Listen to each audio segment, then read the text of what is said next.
Properties of subtraction. Addition के बाद subtractions का टर्म आता है, जिसमें सब्ट्रैक्शन के टर्म में कुछ ही प्रॉपर्टीज़ होती हैं जो ज़्यादातर यूज़ की जाती हैं। जो फर्स्ट प्रॉपर्टी है closure property, a minus B equal C, यानी किन्हीं एक नंबर में से दूसरे नंबर को माइनस करने पर तीसरा हमें गेन होता है, प्राप्त होता है। आप इसका मीन्स ये कह सकते हैं, अभी आगे चल के इसको मैं वेरीफाई कर दूंगा।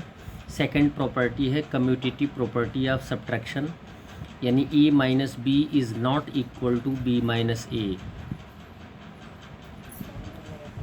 थर्ड है एसोसिएटिव प्रॉपर्टी, यानी क्लोज़र प्रॉपर्टी की इक्वलिटी के अलावा कोई भी प्रॉपर्टी इक्वल नहीं होगी सब्ट्रैक्शन में।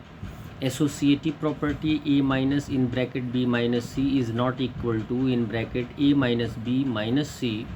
अब इसको वेरीफाई किया गया है कि सपोज़ a का वैल्यू 6 रख लिया गया, b का वैल्यू 3 रख लिया गया, तो सॉल्व कर देंगे। a minus B equal C closure property है, तो 6 माइनस 3 इक्वल 3 आ जाएगा।